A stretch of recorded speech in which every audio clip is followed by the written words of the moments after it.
Hello, everybody. Just with Three Geeks podcast here. I have a conversation with Jon Dexter, Dime-Store Detective. Excited to talk to you about it. How's it going? Good. Getting ready for the end of the campaign. We end in just about 24 hours from now. We'll be shutting down. It's been a long campaign, but we're funded over 100%, doing really well. Have more backers than every issue that we do, so that's always a positive. Yeah. No, you shared with us issue 1, and I had a chance to read it, and I really dug it. It felt like, I don't know, keep me honest here, but I felt like a mix of, I just had it. It was the old the two brothers that had the car that it's not Supernatural. Dukes of Hazzard. Dukes of Hazzard. I was like, yeah. Dukes of Hazzard and like Supernatural, and I was really digging it. I really enjoyed the flashback with the Moonshiners and like the regular old like current day detective. I thought it was a lot of fun. What made you choose the path of doing maybe like a little historical look back, as well as like, I guess, that time jump aspect of your comic? Yeah. So Dime-Store Detective started out many years ago. This first rendition was when we were looking for bin Laden in the caves of Afghanistan. They were saying that the caves were so dense that some of them have never been explored. So I thought, wouldn't it be a really cool story if these Marines go into this cave and find this evil being, this mysterious being? We don't know if it's an alien, if it's Satan or what, trapped in this cave, and they release it, and it ends up possessing one of the soldiers. And then one of them becomes a detective later on, and they kind of meet up, and there's murders going on by this guy who's possessed. I wrote it about 5 years ago as a screenplay. There was something missing in it, so I just kind of sat on the back burners. And then I listened to this podcast about the Dixie Mafia, who, if anybody isn't familiar, the Dixie Mafia were a very strong gang of South. We're talking Georgia, Kentucky, Alabama. I mean, this was a real gang. Hence the movie Walking Tall was made about them. And just the story of these guys that was kind of like the New York Mafia, but of the South. It just was fascinating. These guys that were hitmen, drug runners, that no one ever really knows much of history about. And then I just thought, wouldn't it be a great idea about this, this kid that thought his father walked on water and loved his father unconditionally, even though he was a murderer, he was a moonshiner, and mix it in with this story of this detective, this evil entity. I don't know how it all just kind of all came together, because I just love telling the story of when someone defeats evil, a la, True Detective, Stephen King's It, and then many years later it returns, and this person has to learn how to, this person who's evolved, and learn a new way to try to defeat it. I just thought it just always fascinated me, that type of storytelling. And I love noir. I love crime mystery. I love supernatural stories. So if anybody likes that kind of stuff, true crime, then they would really enjoy Dime-Store Detective. It's got all the elements of a really cool story. And if you like issue 1, you'll really love the coming issues, because issue 1, you got to set up the story first. Yeah. Well, and I really enjoy it because I don't know if all your issues are like this, but you have the black and white version for when you go back in time, and then the current day has color. I liked that choice. I think it was a lot of fun. I thought. Do you play with that throughout the whole series, or is that? Yeah, so the whole series, when we're in black and white, we're in 1981 with this 8-year-old who's raised by moonshiners and embroiled in this turf war with this rival gang of moonshiners. And then whenever we're in the present with the detective on a hunt for a serial killer, it's in color, and that goes throughout the series, going back and forth. I did it as 2 reasons. One, I just love that look to it, that old school, it's Dime-Store Detective, so it's kind of a love letter to the 1930s, 40s pulp magazines, books from back then. So that's why I like having it in black and white. And I have it in color because I don't want anybody confused. Once you start confusing the reader, they're out, with it being black and white and color, because we switch back and forth so much, that it's an easy transition for people. Because you don't want to confuse your reader at all. Mm-hmm. And not to sidetrack from your story, but you're kind of a pro at Kickstarter, right? Is this your 10th Kickstarter? is this going? Yeah, 10 of them. I started in 2021 with my Alpha Dog series, which has a publisher actually, so that's really cool. I'm published under Source Point Press now. January 14th of 2025, the trade for Alpha Dogs will be published through Simon and Schuster, and Barnes and Noble, and hopefully comic book stores. It's a creator owned publisher, so I got to do a lot of the legwork, which is great. It's fine. I mean, to be a publisher is really cool, and if Alpha Dogs trade is a success, then Dexter Detective will be published as a trade down the road too. That's awesome. Now, do you have to work with? Oh man, my comic book knowledge is getting stretched. Is it Diamond that distributes to all the comic book stores? Do you have to work through that? They do, but we're not going through Diamond right now. We're going through Simon and Schuster, the bookstore. That way, you get some bookstores as well as comic book stores, because, as I said, they only do trades. They don't do the floppies. So, but if you like if you're interested in Alpha Dogs, you can actually get that in the Kickstarter. Alpha Dogs is a really cool kind of like, think of the X-Men but with dogs, I guess you could say. Incredible journey. It's about this dog that has the power to heal from any wound. He's smart enough to understand human speech. He has a heightened strength. Him and his owner are on the run from mercenaries that are attempting to kidnap him to manipulate his power. So it's got a lot of mystery to it. It's a lot of fun story, and it's being published, so it has to be somewhat good to get a publisher. Yeah, that's awesome. So let's talk about your Kickstarter now that's finishing up in like 24 hours. How did you choose the different like perks in the different pledge areas? I always like to ask people that do Kickstarter, like, how did you determine like how many covers, what's an upgrade thing, what's the tier list? How did you determine that? Like, how did you kind of work your way through that? I think a minimum of 3 covers for a Kickstarter comic. There's some people that put like 5 of them out there, some more. I think 3 is a good sweet spot. It gives you, and if you go with the Kickstarter, if you type in Dexter Detective or Jon Dexter, you can check out issue 4, which you can get all the issues, all 3, the other 3 issues leading up to this one in it. But yeah, the covers are amazing. I tell anybody, go to the Kickstarter and watch the trailer, because if the trailer doesn't excite you, then I'm kind of out of ideas, because the trailer is great. It's an amazing trailer my team puts together. If you're okay with it, I'll grab the trailer and put it in this video. I'll just put it. Oh, sure, yeah. If you're comfortable with that, cool. Yeah, cool. Awesome. Anything else? Well, there's a lot of cool different things in your pledge list here. There's a lot of. I mean, if folks want to get real dangerous, you do a virtual meet and greet. Does that worry you at all? Like you would?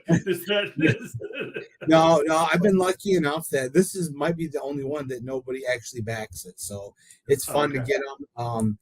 I just put them on there because they always say, put a big tier in there. So yeah, if anybody wants to talk about my work or anything like that, that's great. There's a tier in there where you can get an original page of the comic book, the original art. So there's only 5 of those tiers in there, because issue 1 was hand drawn and half of issue 2 was. After that, everything was digital. So there's very few of those, and then who knows, if it gets big, then they might be worth some money. But there's a special edition tier. So the regular for just the regular version, it's as low as $12 for the comic, which is really low considering the price of paper. A lot of people are asking $15 for their comic books, but I try to keep it at $12. Yeah. And just for a couple dollars more, for the special edition version, I sign the comic and your name is on the thank you page. So it's only a couple bucks more. Your name's in the comic and I sign it. So that's kind of cool, I think, for some people. That's a sweet deal. No, that's a great deal. Yeah. How many do you have the full story in mind? Do you know how many issues you think you're going to have of this? I assume 4 is not it, but no, I wrote this all out pretty quickly. It's 8 issues in all when it's all said and done. Okay. So this will be the halfway point. It was all written out. It took me about a month. I was leading up to it for months, and I already had half the story.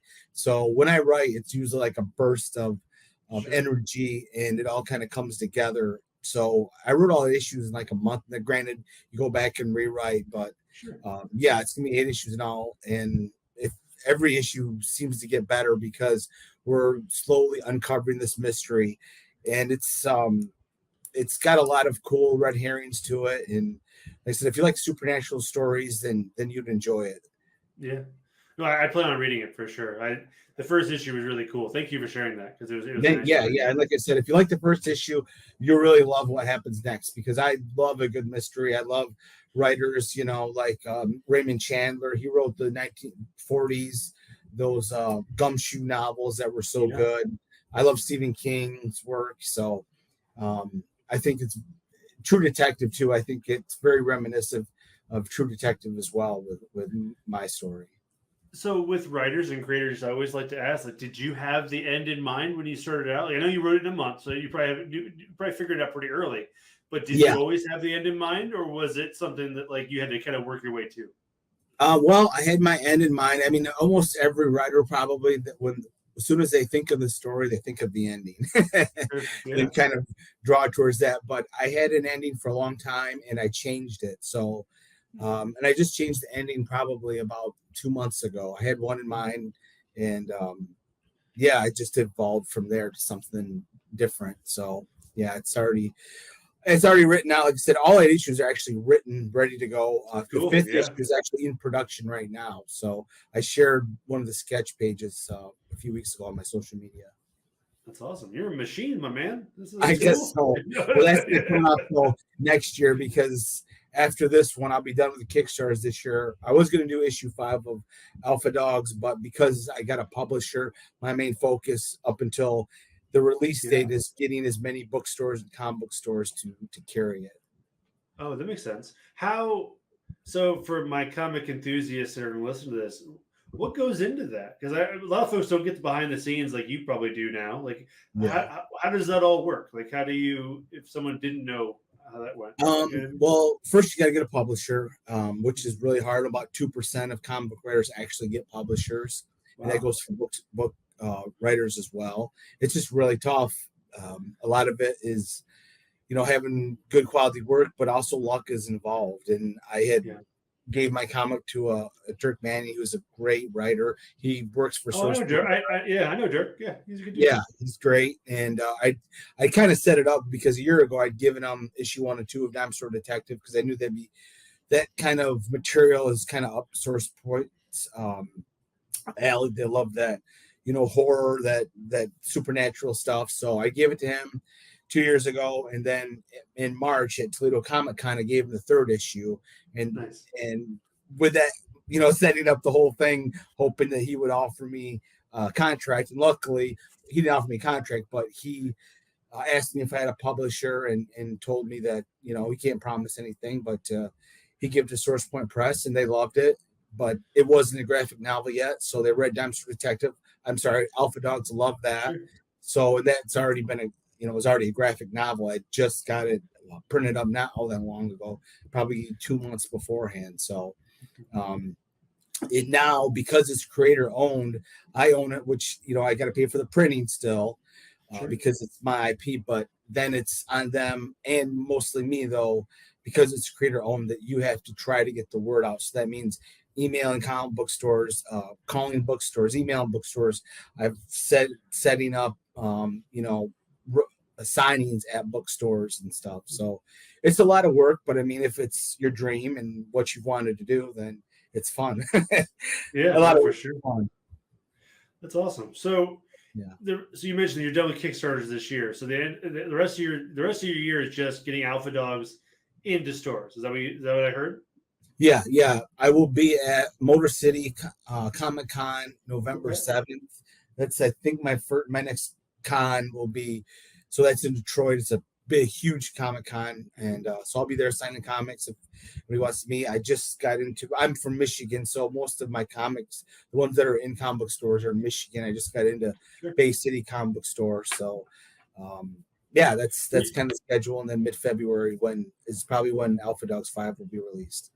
Awesome. Were you at the Monroe Comic Con? I was there yesterday. Were you there? Oh no, I wasn't. I was actually at Frankenfest just down the street. So how about that? Yeah, are you in Michigan too? Columbus, Ohio, but we help with the Monroe Comic Con. Just do like the panel room and stuff. Just the 3 geeks too. So how was it? That's how I met. It was great. That's how I met Dirk. I just, in passing, a couple of years ago, I sat at his booth while he was doing a panel. So that's how I knew Dirk. Oh, small world. That's funny. Yeah. I probably will go there next year. I just I like to change it up a little bit, and I'd never been to Frankenfest. It was really good. I Yeah. actually did really good Good. at that place. So It's wild that it's the same day. We probably should stagger that at least a little bit, maybe. I know, man. There's a couple Comic Cons in Michigan that are the same day that really stinks. Yeah, that's all right. So, Yeah. anything else you want to plug? Anything else we can help you with in terms of your Kickstarter? I know it's short notice. Anything you want to plug real quick that we can get out there super fast in a hurry? No, I think we're good. Like I said, just go over, check out the Kickstarter. It's got a great trailer, great covers. There's preview pages in there. I've got another series called Space Cruise, and it's a sci-fi comedy that you can get as well on this current Kickstarter. You get all my work on it, and give it a look. It's a real fun comic book if you like mystery, if you like supernatural stories, if you want an original indie. I will say that I'm proud to say that my comics, I think, are different than anybody else's comics. You won't find another one like it on the shelf. So give it a look, and thanks for having me on. I appreciate it. Oh, of course. So, and you mentioned there's the space one. Is that fully done? Is that the full series is out? Is that? No, that's just issue one. That's my newest. Oh, my bad. I heard you wrong. Okay. Yeah, that's my newest series. There's a tier you can get the trade paperback of Alpha Dogs, which is all the comics in one. And you can get Space Cruise in issue one on this, or you can get whatever you want as an add-on for the Dumpster Detective issue 4 with issues 1 through 3 catch-up tiers. Awesome. Cool. Well, I'll be buying the catch-up tier. It's a funny way to say that. Thank you. Yeah, of course. Well, thank you, John. I really did enjoy talking with you. And when your next Kickstarter next year sometime, feel free to come back on. I'd love to talk with you. Hopefully not 24 hours before your Kickstarter. Yeah. At least they had to come on. That's what's important. Yeah, for sure. Well, thank you, sir. And thanks everybody for listening. See ya.